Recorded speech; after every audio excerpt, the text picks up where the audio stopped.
everyone, Novels Wonderland here. Thank you all for the love and support you've shown me and the channel. DanMachi, why am I being crowned the Lord of Cinder? Chapter 181 to 188, Chapter 181, Rolling Stone Trap. This was definitely not an illusion. The stairway passage connecting to the deeper floors based on Tiona's past exploration experience was absolutely never this long. What exactly was going on? She could only turn her gaze back, looking toward the handsome young man following behind her.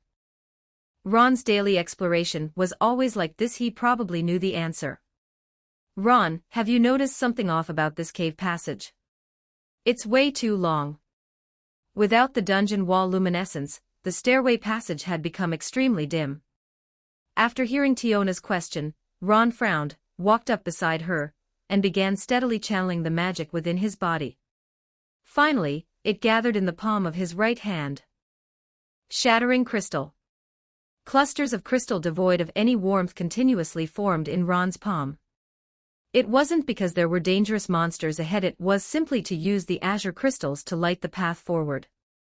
Under the clean radiance, like moonlight, they could see at a glance. The passage leading to the 14th floor twisted endlessly, vanishing into the depths. Was this normal? Back when he had just become an adventurer, Ron had encountered something like this before. Only back then, it had skipped several floors and sent him directly to the 6th floor, dropping those mimic war shadows right in front of him. But as his strength had grown, Ron simply couldn't believe that the dungeon hadn't noticed and would still use such a dumb method to produce ordinary monsters. A sudden toothache crept in as he looked at the carefree Tiona. He sucked in a breath and said, "Probably. Seems like we might have run into a bit of trouble." At the end of this stairway, what exactly was waiting for them? Could it be the fire giant from Cassandra's dream? The sun-browned girl frowned. What kind of trouble? There might be a very powerful monster waiting for us at the exit of the stairs. That's simple. If we can handle it, we fight. If we can't, we just run back up the stairs to the 13th floor and regroup with my sister.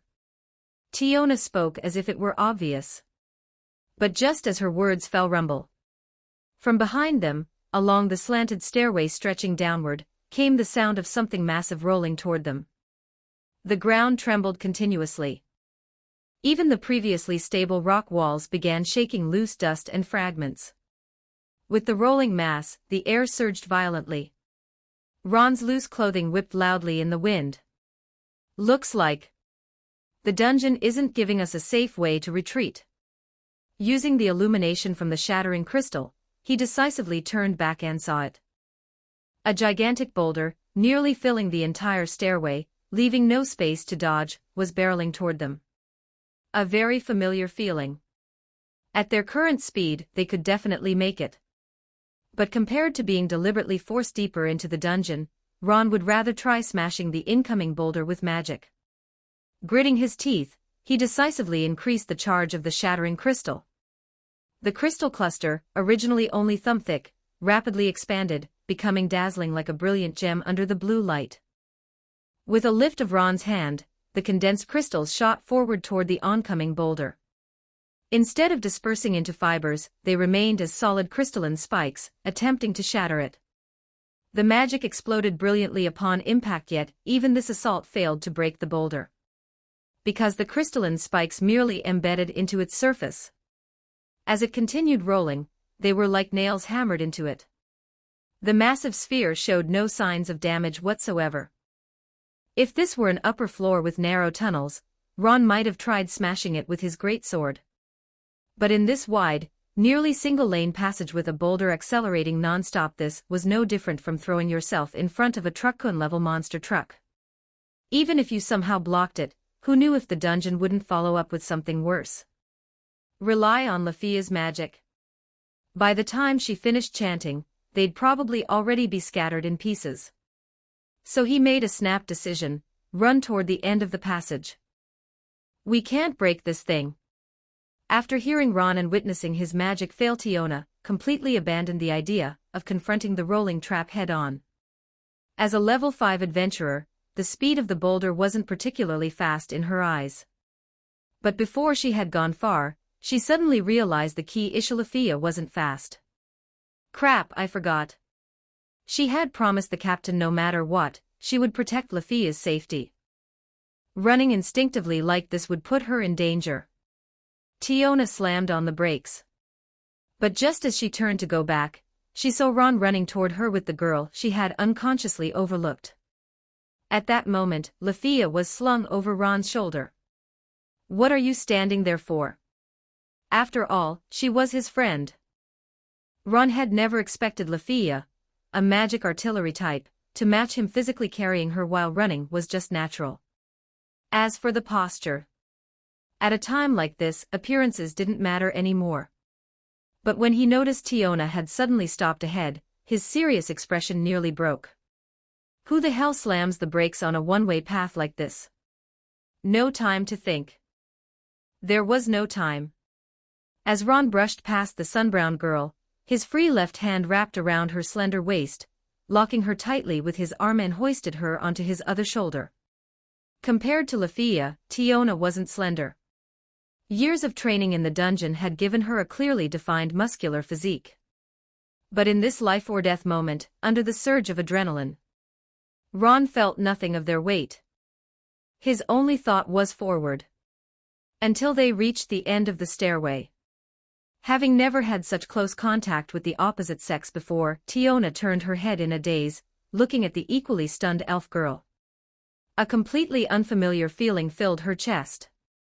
I get carried too. But looking at the boulder accelerating down the slope, calm quickly returned to Tiona's mind. She decisively said, Lafia, use magic to break that boulder behind us. Even if you can't destroy it, you have to reduce its rolling momentum, or we'll definitely get crushed into paste. That was indeed the most appropriate solution. But feeling that strong hand gripping her backside, the golden yellow-haired elf felt her cheeks burning hot. And of course, her heart was pounding wildly. Lafia's voice was as soft as a mosquito's buzz as she stammered, I will post some extra chapters in Patreon, you can check it out. Patreon.com/TitoViller Chapter 182, Chapter 182, this can be recreated too. Casting magic first requires a relatively safe and stable environment. Otherwise, the chanting process can easily be interrupted by external factors. Lafia naturally wanted to do that, but she couldn't even manage to concentrate. As an elf, she wasn't any different from other elves. Only adventurers she truly acknowledged would not make her instinctively resist physical contact. And clearly Ron was one such special existence. After all, they had once explored together and helped each other. But in such close contact, as she repeatedly attempted to chant, trying to guide her magic power and release the spell Fusillade Philarica, the girl only felt increasingly powerless. As for asking Ron to put her down, that was obviously unrealistic. When it came to raw stats, Lafia knew her own shortcomings very well. As a level 3 adventurer, aside from her magic stat, her other attributes hadn't even reached an average of 200. Behind her, the pressure from the rolling boulder was overwhelming. Relying on her own speed facing this trap whose velocity kept increasing, she didn't even need to think to know the outcome. And just as Lafia attempted to gather magic for the third time, Ron's voice rang out in her ear. Almost at the exit. The advantage of overtuned stats was clear. His physical abilities were extremely well-rounded. Strength, endurance, speed, everything. Even while carrying someone, the weight still didn't compare to that solid brass great shield. With no dungeon wall luminescence along the surrounding walls, Ron could only sprint forward blindly, until the cave passage ahead gradually widened. When a faint glimmer of light appeared, Ron didn't relax in the slightest. The rolling boulder trap was only a temporary danger. What mattered more were the unknown monsters waiting on the new floor. Just what kind of cursed thing was waiting for him here? He clenched his teeth, rapidly adjusting his breathing. Drawing on the strength gathered in his legs, just as he was about to exit the stairway passage, he forcibly lunged sideways, widening the distance to safety. And using the slope, the boulder, whose speed had been continuously increasing, had no ability to turn. It could only rely on inertia and slam violently into the wall of the new floor. The impact made the ground tremble slightly.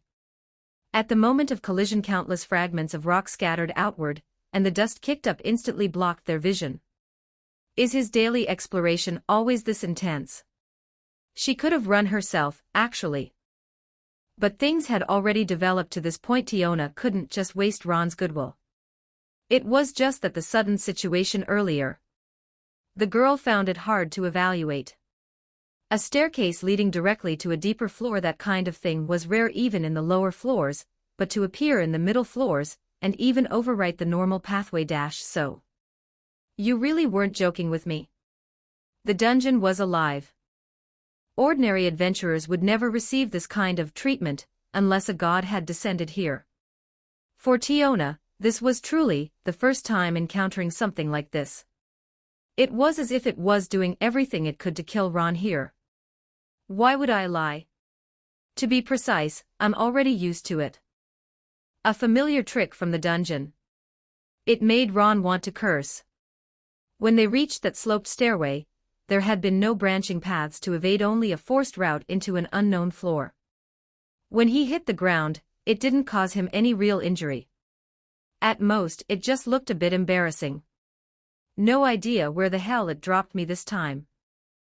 After all, he was a level 5 adventurer, his safety shouldn't be too much of a concern. After getting up, Ron dusted himself off. He reached out and pulled up the elf girl, who was equally disheveled, her fair face smeared with dust, making her look a bit adorably clumsy. It was urgent. That was the only option just now. Thank you. If it weren't for you, I probably wouldn't have come up with a solution for that kind of trap. Fortunately, the dust on her cheeks concealed the blush from their close contact. Lafia kept adjusting her breathing, trying to calm herself down. We're teammates. Just helping out. Ron shook his head lightly. Compared to small talk like that, he was more curious about their current situation. But as the dust ahead gradually settled, illuminated by faint light, the good news, it was still a cave-like passage. Which meant this path leading straight to a boss room hadn't taken them into the lower floors. Otherwise, the consequences would have been unimaginable. As for the rest, he frowned, noticing the massive stone that had been chasing them. Even after crashing into the wall, it showed no signs of breaking apart. Something felt off. No wonder. Even magic couldn't shatter that thing. But the moment Ron finished speaking, the massive stone embedded in the wall began to loosen slightly, visibly sliding backward. The already fractured wall began collapsing in chunks as the stone receded. Surely this wasn't some ridiculous Souls-like trap triggering on flat ground too. Fortunately, things didn't go that way. When the stone rolled out of the indentation, it finally came to a stop. But what happened next made Tiona and Lafia widen their eyes. Because the surface of that rock began to crack open at a visible speed. Through the fissures, one could even see a body underneath. This thing is a monster. As that thought surfaced in their minds, they instinctively turned to look at Ron. Case closed. No wonder magic couldn't break it. It turned out to be a monster all along. And not just any monster, but something completely beyond their understanding. Ron stared at the creature, covered in gray-brown rock, its form unfolding into something resembling a lizard. A strange sense of familiarity rose within him. Rock armor. This can be recreated too. Primo Giovashap. Absurd as it sounded looking at the monster's crimson eyes and the sharp claws on its limbs, if he wanted to understand the overall environment of this floor, he had to kill this thing first. Get ready to fight. It wasn't a floor boss. Ron drew the greatsword, Great Fortune, from his back. Even fully equipped, the bulky Primo Giovashap was nothing more than a slightly larger target. Besides, this thing was the culprit that had forced them into the deeper floor. No matter what, he had to eliminate this special monster. With that in mind, he had no intention of dragging the fight out. When your stats aren't enough, you can't afford to greed hits against Souls-like monsters. But now his balanced build was finally taking shape. Ron wanted to seize the initiative in battle. He gripped the greatsword with both hands, slightly crouching as he gathered strength. The moment that power burst forth, he charged straight at the Primo Giovashap. In nearly an instant, Ron's figure appeared right in front of the monster. Facing those hatred-filled crimson eyes, and the claw raised high above Ash of War, Giant Hunt. I will post some extra chapters in Patreon, you can check it out. Patreon.com/TitoViller, Chapter 183, Chapter 183, Tiona. Why does it feel like these two are getting close so fast? 1168 words. The monster's thick, rock-like armor already meant that when the confrontation began, it would inevitably fall into a disadvantage in terms of speed. That was exactly what Ron was exploiting. Facing the Primo Giovashap's raised claw, he seized the moment and rolled to the side, dodging the attack, then sprang back to his feet. In a flash, he had already circled behind the monster. Locking onto the comparatively softer scales on its abdomen, he didn't hesitate and struck decisively. Giant Hunt. A thrust rising from below. Empowered by the sharp edge of the greatsword, the blade pierced straight through the Primo Giovashap's scales. With a twist of his wrist, its internal organs were thoroughly shredded. The intense pain made the monster let out a hoarse roar. The moment it realized Ron was behind it, the Primo Giovashap lashed out in fury, sweeping its tail, and sending shattered stones across the ground in a counterattack. But once Ron entered combat, Lafia in the distance did not choose to stand by. As a mage, with Tiona ensuring her safety at her side, she began chanting rapidly. As the elven girl chanted, the magic within her body was continuously guided, finally condensing into a blazing, razor-sharp javelin formed entirely of flame, which shot toward the monster. Waves of heat made the air itself dry and shimmer. And under the effect of the skill Fairy Cannon, the already formidable attack magic had its power directly doubled. Whoosh, like a blade drawn taut on a bowstring, Lafia's fusillade Philarica shot toward the Primo Giovashap's vulnerable abdomen, finishing off the already heavily wounded monster in one strike. The drake's body disintegrated into dark gray ash. And in the end only the embedded stones on its surface clattered to the ground. Battle over. When they had encountered the giant dogs on the 13th floor, that suffocating, hyena-like biting pressure had prevented Lafia from using her full strength. But with Ron drawing aggro at the front, it gave her the perfect opportunity to attack. At the same time, the elven girl wanted to prove to Ron that during this expedition, she was definitely not dead weight or a burden. Moreover, this battle reminded her of the feeling from back on the first floor, when they had fought side by side against a goblin guard. If there was something to improve, then no matter what, she could not let Ron get hurt again like he did back then while helping her.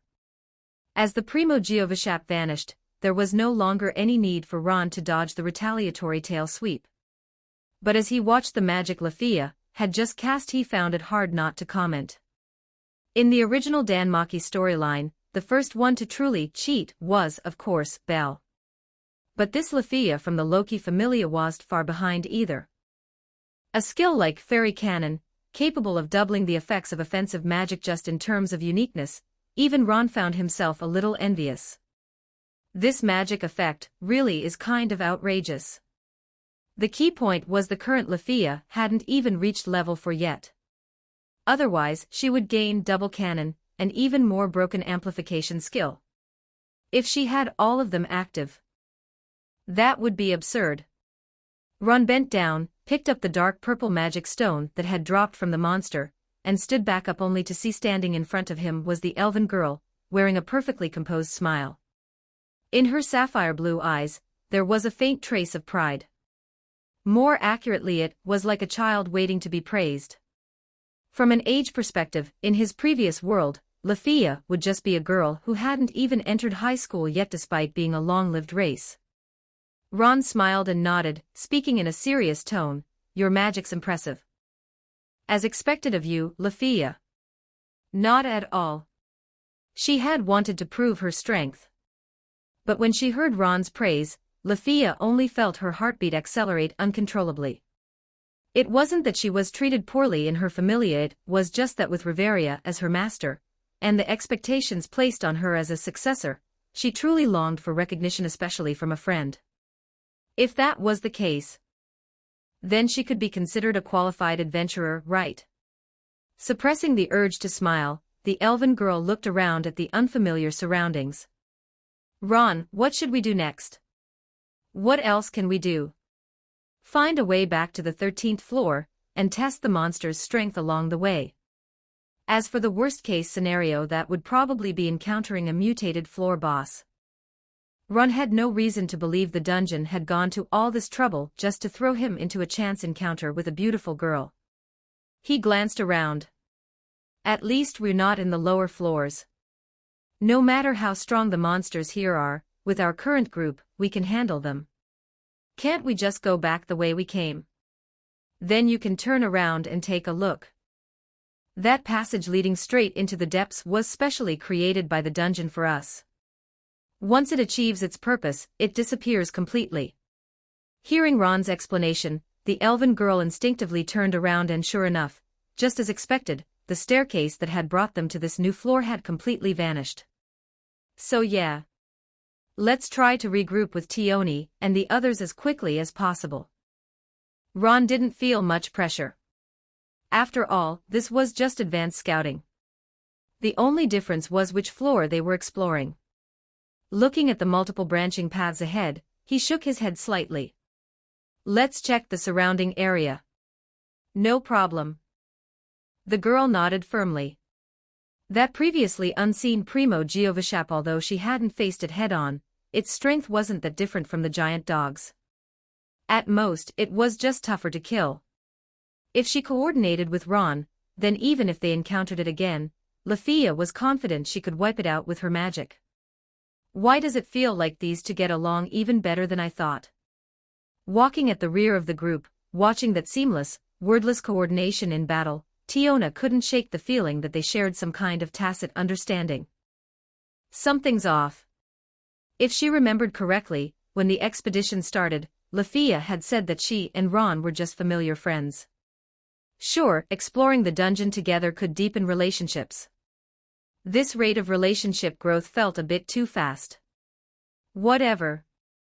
I'll leave that kind of troublesome stuff to Captain Finn. It's not like Ron's going to steal Lafia away just because of one expedition, right? She couldn't figure it out. So Tiona chose to stop thinking about it. Now that her sister wasn't around to supervise, didn't that mean that if they ran into enough monsters, she could fight to her heart's content like Ron? I will post some extra chapters in Patreon, you can check it out. Patreon.com/TitoViller, Chapter 184. Chapter 184. Our mid-1259 words. This passage leading directly to the deeper floors failed to reconnect with the rest of the team, to the point that they still weren't even sure which floor they were on. Ron wasn't in a hurry. After all, the dungeon's abnormal state would only target him. It basically had no spare attention to deal with Daphne and the others. Try to return as quickly as possible. If that's not possible, then we'll just regroup at a safe floor. This was the immediate judgment he made under sudden circumstances. Looking at the multiple branching passages before him, the thick, abyssal darkness made it impossible to tell which dangerous region they would ultimately lead to. So Ron decided to temporarily stop thinking. Even if the road ahead was full of danger, then he would just punch his way through. Watch out for monsters hiding nearby. In a Souls-like dungeon, the one thing that never lacked was those cheap-shot bastards lurking in corners waiting to ambush. With fewer expedition members, the downside was clear: exploration efficiency dropped significantly. They had to constantly stay alert to changes in their surroundings. And just as Ron gave his warning, from the cave passage in the distance ahead, a clean, moonlight glow emerged, approaching from far to near. Boom! As the distance closed, it sounded like a massive boulder rolling across the ground. The noise echoed continuously within the enclosed cave passage. Having already dealt with similar monsters before, Ron wasn't particularly surprised by the sudden situation. But as it got closer, when he finally saw it clearly, the corner of his mouth couldn't stop twitching. It was still a rolling boulder. Compared to the monster they had encountered earlier, there was no obvious difference in size. But its surface was covered in a deep blue, crystal-like outer shell. Just now, he even thought it was a Genshin crossover. But now the thing in front of him, no matter what, Ron could recognize it. It was a monster that beginners in Dark Souls 3 were very likely to encounter. A crystal lizard. Hard to deal with. With his current stats, he didn't feel any pressure. But the dungeon's scaling system worked like this. Along with the growth of one's own strength, the monsters would also be strengthened. In Souls terms, it was more accurately described as a new game plus cycle. Could it be that what's waiting for me later is something like a Crystal Sage-type boss? Ron formed this bold guess in his mind, but he also knew what needed to be done right now: deal with the incoming crystal lizard. He gripped his greatsword with both hands. Just as he was about to face it head-on, as if to prevent escape, from the connected cave passages around them, more monsters rolled in one after another, charging toward Lafia, Tiona, and him. Let's fight. Another situation of being surrounded by monsters. In a full expedition team, Tiona wouldn't be too happy about this. There were too many people, barely any chance for her to act. Lafia wasn't good at close combat. That was something everyone in the Loki familia knew. Even though she was already a level 3 adventurer, the only thing truly outstanding about her was her S-rank magic stat.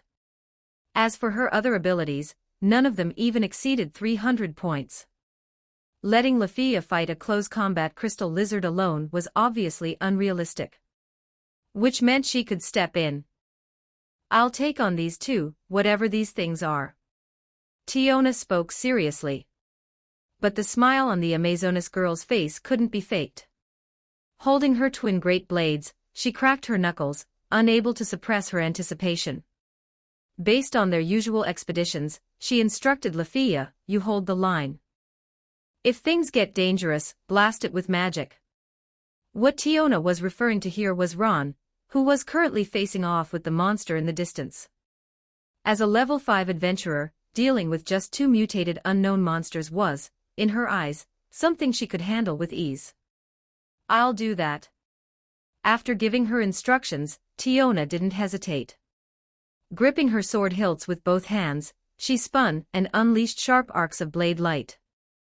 Her extremely high agility stat allowed this Amazonas girl to display mobility far beyond Ron's in battle. In an instant, she closed the distance and arrived before the monster. Looking at the surging, crystal-covered boulder in front of her, Tiona raised her arm excitedly and brought her blade down in a heavy strike onto the crystal lizard's back. The blade cut through the air in a flash. As a first-class weapon, the twin great blades when the edge struck the crystal lizard's back, it didn't cut the monster open. Instead, it produced a piercing metallic clash and shards of deep blue crystal scattered in all directions. What kind of defense is this? This was just a probing attack. It wasn't Tiona's full strength. But given her stats, combined with the sharpness of a first-class weapon, the outcome she had expected didn't happen. At the very least, in terms of defense, this crystal lizard is comparable to a level 5 on paper. No wonder. Earlier, Ron had only attacked the lizard's soft underbelly. Just as Tiona was about to switch tactics, Lafia's warning came from behind her: "Watch out for the monster attacking from the left." She turned her head immediately. Just as Tiona had taken the initiative to attack the crystal lizard, another monster had already finished charging up and was rolling toward her. The monsters can even coordinate. Just that alone was already beyond the Amazonas girl's expectations. Even in the lower floors, this kind of situation was quite rare. But relying on her adventurer experience, she reacted quickly. As the crystal-covered boulder, filled with sharp edges, was about to crash into her, Tiona decisively retreated to dodge. And the one she had attacked earlier, still curled into a ball and relying on its crystal defense, the moment Tiona moved, launched an attack without hesitation. The monster fully extended its body. The crystal lizard swung its sharp claws, slashing toward her abdomen. These monsters actually have such high combat intelligence. Drawing aggro. Letting another monster flank and attack from the side. Even if it failed, it could immediately follow up with another attack during the opponent's evasive movement. Without any Souls experience, the fighting style of these two unknown monsters completely overturned Tiona's understanding. She gritted her teeth, and didn't choose to keep dodging. Because from the corner of her eye, she had already noticed the crystal lizard that failed its ambush was preparing to attack again. Tiona held her twin blades horizontally. In the gap between the crystal lizard's sweeping claws, using the reach advantage of her weapon, she decisively thrust toward the lizard's soft underbelly. Pff, the blade tore through the lizard's belly scales. She knew this kind of wound wasn't enough to kill it outright.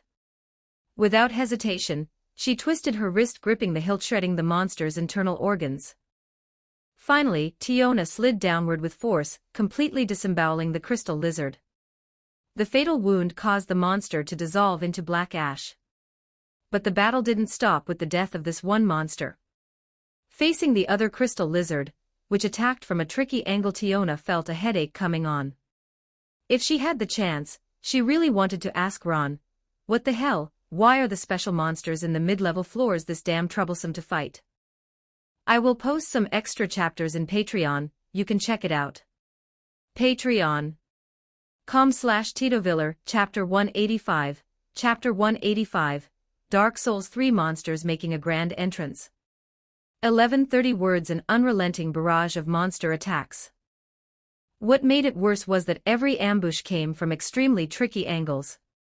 Even when exploring the lower floors, Tiona had never been pushed into such a sorry state before. It wasn't a matter of strength. The real issue was the coordination. These monsters displayed something that could easily be compared to being besieged by two LV-4 adventurers working together. Noticing the crystal lizard at her flank swinging its claws toward her legs, Tiona decisively raised her twin great blades to block. But the attack she expected never came. Instead, it felt like a feint, until she saw the thick tail sweeping in after building up momentum. As a warrior, Tiona had absolutely no aptitude for magic. Until now, her magic stat had always been 0. What she relied on were her attributes, all of which had reached rank A. Facing the crystal lizard's sweeping tail that carved deep grooves into the ground, Tiona instinctively made the optimal response. She drove her twin blades into the ground. Gripping the hilts tightly with both hands, the muscles in her arms bulged as she used a human flag motion to lift her body into the air. Using inertia, she spun sideways to evade the monster. And in the opening after the crystal lizard's attack, Tiona stepped forward decisively, charging at the monster like a cannonball. Using the same method, she disemboweled the creature and killed it completely. Just 2 monsters. And they can coordinate to this level. If there were more of them, just how hard would these things be to kill? Tiona couldn't figure it out. They were all exploring the dungeon, yet these special monsters, skilled at ambushes, finishing blows, and even feints, were downright sinister. The good news, she hadn't looked too embarrassing in front of her junior, Lafia. As a veteran, that was one of the few standards she held herself to. After finishing off the 2 crystal lizards just as she was about to give Lafia some pointers, Tiona turned her head, only to realize that this somewhat airhead elf hadn't taken her eyes off Ron in the distance even once. Hey. I'm your senior in the familia, you know. Tiona's mood became complicated, but when she noticed the situation on Ron's side, her lingering dissatisfaction instantly faded. Because compared to her own earlier fight, Ron was currently bearing even more pressure. At some point, several more monsters had appeared before him. Fair enough. He didn't ask for her help. Naturally, Tiona had no intention of stepping in. Interfering too much might disrupt the exploration plan Ron had already calculated. Still, compared to her own fight, for some reason, she felt that Ron's style was more seasoned. She frowned. Even when facing 2 crystal lizards, every attack the monsters made seemed to fall within Ron's expectations. Whether it was frontal pressure or sneak attacks from the rear, this guy always made the optimal decision at critical moments. Whether it was parrying with that absurd greatsword or dodging attacks, he anticipated every move the monsters made. Senior Tiona, your expression looks a bit off. The fight had already turned into close combat. Lafia had no space to cast magic. In other words, she was getting a full view of Ron's melee combat. Was it flashy? Honestly, compared to Ace from the Loki Familia, it clearly wasn't. If anything, the best way to describe it was extremely practical. No unnecessary movements. Against the crystal lizards, he countered every move, always making the most accurate judgment to avoid taking damage. Even his rolling dodges were incredibly smooth. I just feel like the dungeon this time is harder than I expected. Tiona's eyelid twitched violently. There was no way she could admit that, facing the same two crystal lizards, she had looked more miserable than Ron did right now. However, she quickly identified the issue. It was her first time facing these mutated special monsters. Meanwhile, this guy had been beaten up by them since becoming an adventurer. Being more experienced than her was actually pretty normal, right? Ron's strength is also higher than I expected. That was just how Amazonesses were. They never admitted defeat. But Tiona was also willing to acknowledge objectively that, purely in terms of close combat, Ron was stronger than most adventurers she had seen. At the same level, she might not even be able to suppress him effectively. Most importantly, based on her earlier observations during the battle with the giant dogs, his magical prowess was also not to be underestimated. If her sister's guess was correct, Ron could even acquire magic from monsters through combat. Just thinking about it, this battle-loving Amazonas had already found the perfect word to describe him. It's almost over. Tiona shook her head lightly. Once Ron managed to kill one of the two crystal lizards during their pincer attack, the outcome of the fight was already decided. As expected, he leapt into the air to dodge the monster's wide sweeping tail, then spun and brought down his greatsword onto the crystal lizard lion's claw. The disemboweled monster instantly turned into gray ash and dispersed. Ignoring the gazes behind him after dealing with the two crystal lizards and picking up the dropped magic stones, Ron straightened up and looked ahead into the passage. Dark and deep. An intense sense of danger suggested that something even more sinister was waiting ahead. Crystal lizards are already showing up. Damn it. What's next? Are you going to throw an ash judge at me? Test whether I, this newly risen Ashen One, am worthy to link the fire. As a Souls veteran, Dark Souls 3 had been Ron's entry into the series in his previous life. Even just the crystal lizards were troublesome enough, not to mention the inescapable tutorial boss, Gunder.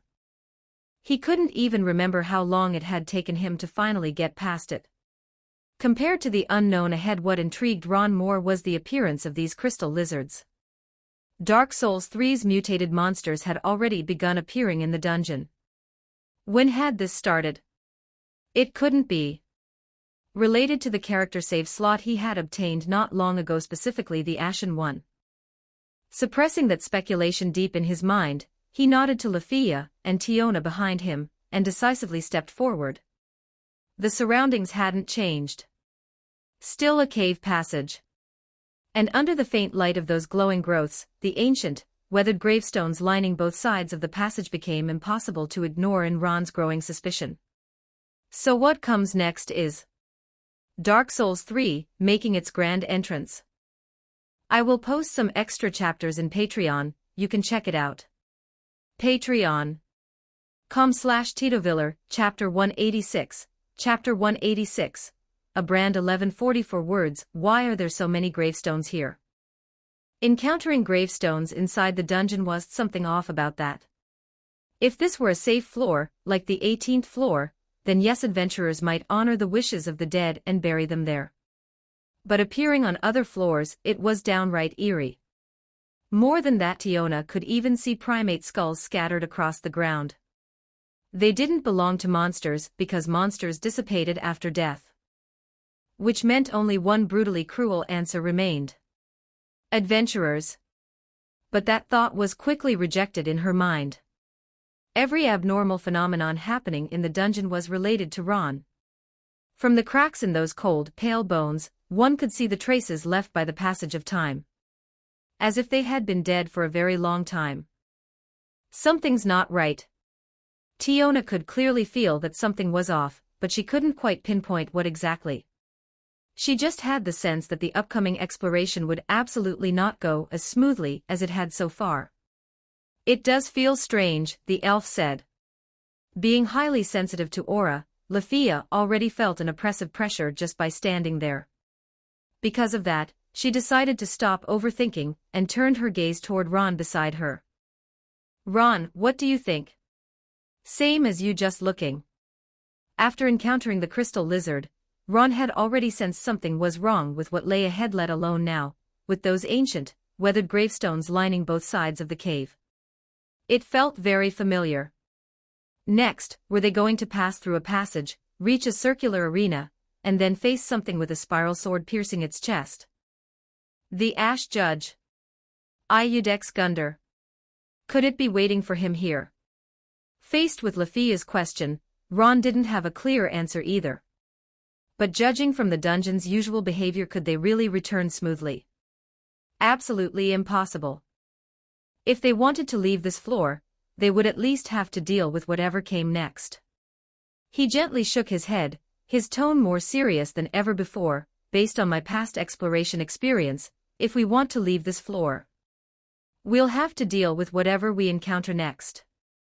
Otherwise, no matter what we do, we won't find a way back." The good news: before choosing to explore deeper floors, they had replenished their energy in time. If they had arrived here exhausted, the consequences would have been unimaginable. With that answer, Tiona didn't feel particularly tense. Strength was her foundation, but as the exploration went deeper, and as she kept learning more about Ron's secrets, honestly, compared to the eerie surroundings, this guy was clearly even more ridiculous. The Loki Familia is supposed to cooperate with this guy next. The ultimate goal of providing support during the expedition, Captain Finn had already told her and her sister. He saw a better future in Ron. But after truly experiencing the malice of Souls-like elements, special monsters with combat techniques, ever-changing terrain, and possibly even stronger enemies waiting ahead, it wasn't entirely a bad thing. At the very least, these mid-tier floors which she usually passed through without exploring had reignited Tiona's desire to explore. Provided she teamed up with Ron. A higher difficulty dungeon meant greater stat growth, and achievements, exactly what the core members of the Familia needed. The downside was the infinitely escalating danger. They'd probably like it, right? Tiona lightly shook her head. This wasn't something she needed to worry about. Maybe during this exploration, they might gain something unexpectedly valuable. Following Ron as they continued forward, finally they stopped at the end of the cave passage. Looking around, the other branching paths all converged here. "You were right. No matter which tunnel we took, we'd have to deal with whatever's here." As expected of a veteran. Following Ron's line of sight, Tiona looked ahead, and the moment she saw the crumbling stone archway of what seemed to be a ruined palace, her pupils shrank. It wasn't leaning against the cave walls. It stood completely on its own, right before them. The gray mist covering it was so dense it was almost tangible, and, as if sensing the arrival of adventurers, it flowed visibly before their eyes. Encounter after encounter, Tiona's once normal worldview was gradually shattering under the impact of Souls-like elements. She frowned. "What is that?" "I don't really know how to explain it. You just need to know that whatever is blocking our way out is behind that door. As for what kind of special monster it is, I can't say for sure either." A fog gate. A fog gate leading to an unknown place ahead. But in the world of DanMachi, it felt as though it connected directly to a Souls-like world. Ron had already encountered this on the 10th floor. Even the abilities, Shattering Crystal, and other magic had been obtained from there, after defeating the Erdtree Burial Watchdog. And now he was encountering this again inside the dungeon. Combined with the newly appearing Dark Souls 3 monsters, this development felt completely off. "Let's hope it's not what I'm thinking." Ron gave a simple explanation. As he walked toward the end of the cave passage, he found no other exits. What he needed to do next was very simple: go through the fog gate. After all, thanks to the unexpected gains from the burial watchdog encounter, he still held some anticipation for the upcoming boss battle. After making preparations, Ron took the greatsword from his back, took a deep breath to steady himself, briefly explained things to Tiona, and Lafia then decisively stepped forward. Let's go. What awaits us next will be a never-before-seen floor boss. Facing a floor boss, Lafia's expression turned serious as well. Watching Ron step forward first, his figure gradually disappearing into the fog gate, the scene was incredibly eerie. It stood there on the ground, not attached to any cave wall, just a dense layer of mist forming a door, yet it seemed to connect to another realm. Swallowing Ron whole. It feels kind of like an elven secret realm. Is this the effect of magic? But Lafia's words were completely lost on Tiona, who didn't understand magic at all and had zero aptitude for it. She couldn't care less about that. Just go in. Having volunteered to protect Lafia, Ron was included in that as well.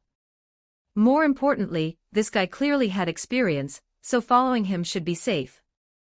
The tan-skinned Amazoness stretched lazily. And yet in her light brown eyes, filled with determination, one could clearly see a spark of seriousness and anticipation for whatever lay beyond the fog gate. That never-before-seen floor boss. Tiona's smile carried a hint of excitement. She couldn't let Lafia and Ron think she was some weak adventurer.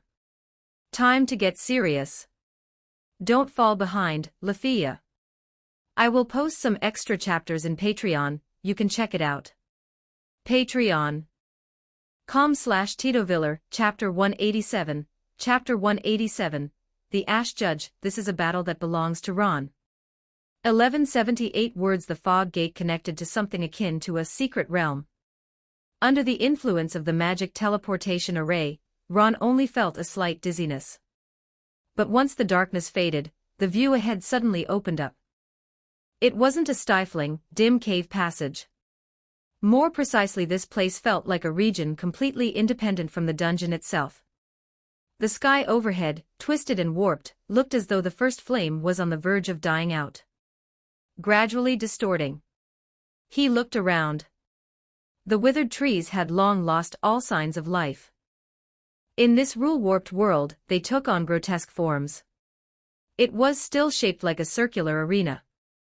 But the countless gravestones standing on both sides created an overwhelming sense of déjà vu, so much so that he almost thought he had stepped into a map from Dark Souls 3. Seriously. So in the world of DanMachi, clearing Dark Souls 3, what kind of nonsense is that? Ron shook his head lightly. What he truly couldn't ignore, however, was the massive humanoid figure at the center of the arena. Clad in a full set of heavy knight armor. At this moment, the figure was kneeling on one knee, motionless, as if all life had already left it. Not only that, a coiled greatsword had pierced straight through its heart. And behind that figure, writhing in strange, tentacle-like shapes, was a mass of dark substance, something Ron could recognize with his eyes closed. Pus of Mun. That's a familiar feeling. The Ash Judge. Iudex Gunder. The one who judges whether Ashen Ones are worthy to link the fire, the harshest teacher for New Souls players. If one were to compare difficulty, then against Elden Ring's Tree Sentinel, the latter could be cheesed, while the former could only be defeated through pure skill. At this stage, as a level 3 adventurer, relying on the experience he had gained from exploring Souls-like dungeons in the past, could he defeat the Ash Judge before him? He would definitely win. To truly begin his trial as an Ashen One, he had to pull out the coiled greatsword lodged in the judge's chest. Ron did not act rashly. Behind him, the fog gate flickered continuously. Soon after, Tiona and Lafia also stepped into this independent realm beyond the world of DanMachi. The moment they arrived, the bizarre surroundings made both girls frown. The earlier dungeon exploration could only be considered an appetizer. But now the situation was completely different. The atmosphere was difficult to describe. Desolation. A sense of impending extinction loomed over them. So weird. Even the sky looks like it's overlapping and glitching.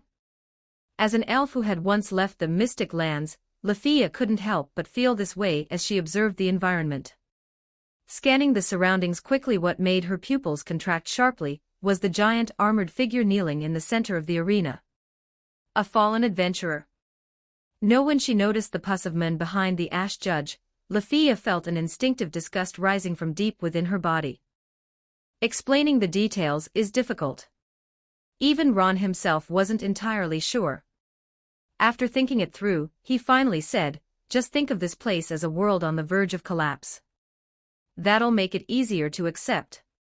A world on the verge of collapse. Why did Ron know that so clearly?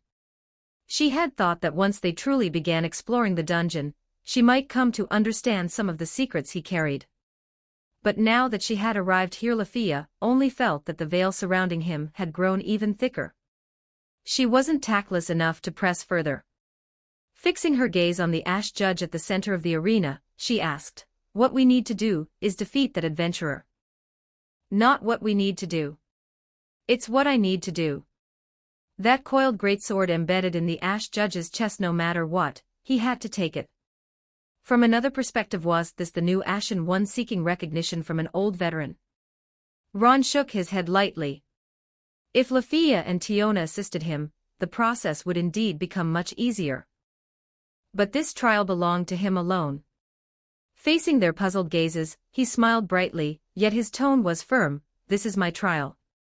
Unless I truly can't handle it, the fight against the Ash Judge, leave it to me." The Ash Judge. Tiona couldn't understand that strange title. But seeing Ron's resolute attitude, the battle spirit that had just begun to rise within her deflated like a punctured balloon. No matter what, she had to respect his choice. Looking at the lifeless giant figure, she frowned and asked, "But this thing looks dead." "That's because the judgment hasn't been triggered yet."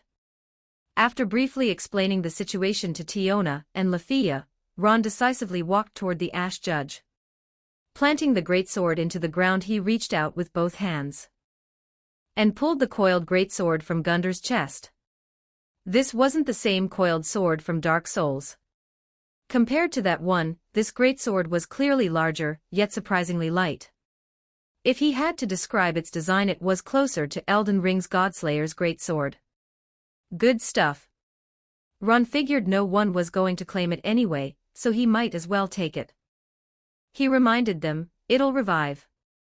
You two should keep a safe distance." As the coiled greatsword was pulled from Gundar's chest, the sound of heavy armor moving echoed across the silent arena. At a visible speed, the Ash Judge stood up. Grasping the halberd beside him, he didn't even glance at Lafia and Tiona watching from behind. His crimson eyes locked onto Ron in the distance. "Is it starting?" What came next was the Ash Judge. Ron didn't intend to use the Godslayer's greatsword he had just acquired. Looking at the boss who had once tormented him as a beginner Souls player now standing before him in real form, it would be a lie to say he wasn't excited. As for not bringing a brass shield, deflecting with Sekiro-style parries would serve just as well.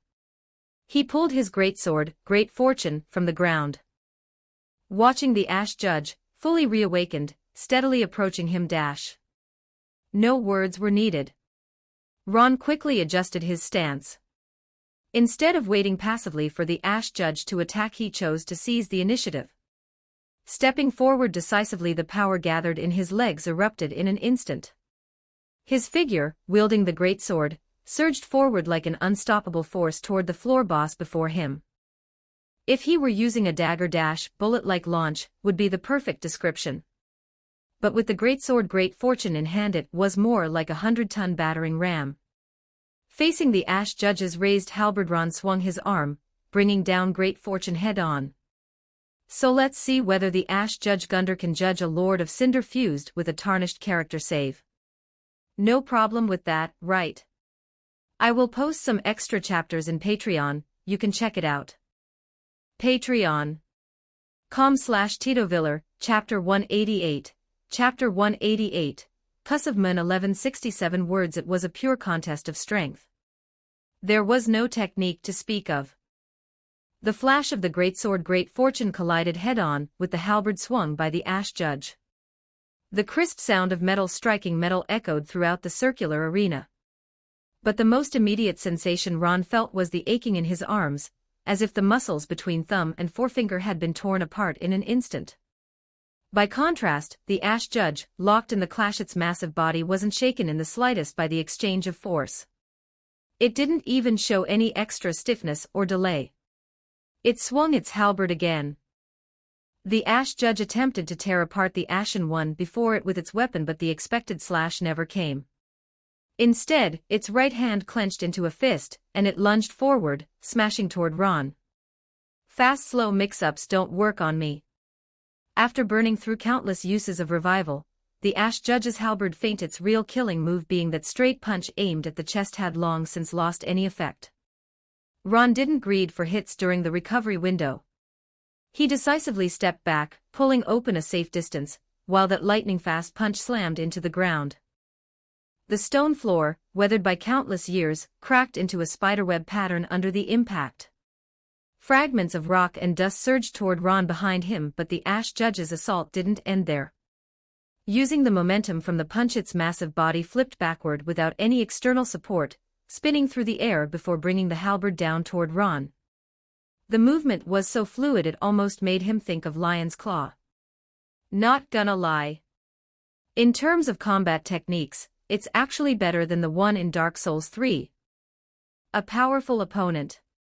At least in terms of raw strength, it completely crushed his current self. Ron rolled sideways decisively, dodging the downward halberd strike, then sprang back to his feet, eyes locking onto the exposed flank. Seizing the opening, he lowered his stance and swung the greatsword in a cross pattern, unleashing two sharp slashes. Ash of War, double slash. The greatsword's armor-breaking power spoke for itself. Not to mention, the armor worn by the Ash Judge had long lost its defensive integrity after the passage of time. When the blades collided, sparks burst outward in all directions. And with its legs struck, the Ash Judge's balance was naturally affected. It adjusted its stance and swung a punch toward Ron. But its towering physique, while granting it overwhelming strength and durability, came at the cost of speed. In other words, Ron could evade the Ash Judge's attacks purely with his own speed. And even under the influence of the Ashina-style swordsmanship, he felt that the floor boss's attack movements had become unusually slow.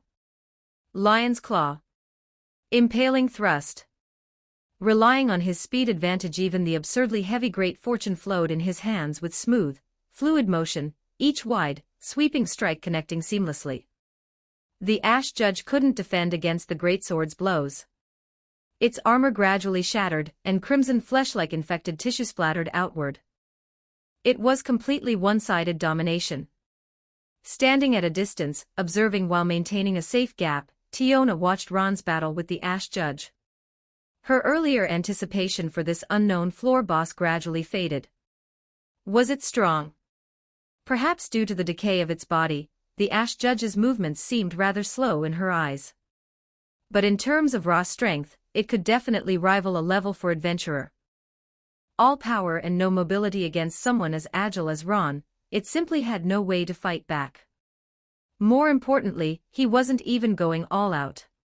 She lightly shook her head. Feels like we don't even need to step in. It's almost over. Tiona looked at the shattered armor of the floor boss, the deep, unhealable wounds carved by the greatsword. The outcome of the battle was already decided. Still, it wasn't without gain. At least they had witnessed something entirely new. Her gaze swept across the bizarre environment. According to Ron, this was a world on the verge of destruction, reaching its end. It was fascinating. Just as Tiona noticed the Ash Judge in the distance, its movements halted. Kneeling on one knee, she was thinking about how to return next when Lafia's trembling voice suddenly sounded beside her. Senior Tiona, it looks like this fight isn't over yet. What do you mean? The Amazoness frowned. Following Lafia's pointing finger, the scene that came into view was something that assaulted the senses. Because the Ash Judge, already on the brink of defeat, had black tendrils writhing behind it. As if something that had been suppressed was now unleashed. They began mutating at a visible rate. The body that once belonged to the Ash Judge was being crushed and torn apart from within by the pus of men. Chunks of flesh mixed with blood fell away continuously. That towering figure was ripped apart from the inside out, replaced by a new form composed of a writhing, pitch-black mass of flesh. The grotesque form of the pus of men was beyond Tiona's ability to describe. That inky black, constantly flowing skin alone was enough to send chills down her spine. Even with her experience exploring the deep floors and encountering those humanoid female monstrosities, the impact of this second phase of the Ash Judge was on an entirely different level. She swallowed instinctively. This is... What the hell is that?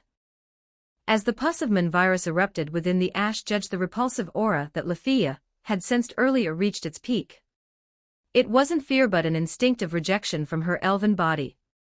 She shrank back slightly, her gaze turning toward Ron in the distance. Don't know either. Ron knows. A true boss. At low health, entering a second phase was practically standard. The Ash Judge was no exception. Watching the now uncontrolled pus of man virus, Ron frowned deeply. Back in the game, he had already found it disgusting. Now that he was facing it in reality, it somehow felt even worse, in a strangely vivid way. The problem was he couldn't confirm whether this pus of man virus was contagious in the real world. Looking at the monster before him, should he continue using the same tactics as before? Clearly not. He had no intention of turning into that kind of grotesque creature. He dropped the greatsword to the ground and gripped the gravel stone seal in his hand. At this point there was only one option left. Time to cast incantations. Even if this is supposed to be a trial for inheriting the flame as an Ashen One. I'm not even trying to link the fire in DanMachi anyway. Using other methods should be fine. Passing through the fog gate, encountering the Ash Judge and defeating it using the methods of a tarnished, there was absolutely nothing wrong with that. Don't question it. This is the Lord of Cinder who has returned from Elden Ring. I will post some extra chapters in Patreon, you can check it out. Patreon.com/TitoViller. Don't forget to like and subscribe to Novels Wonderland.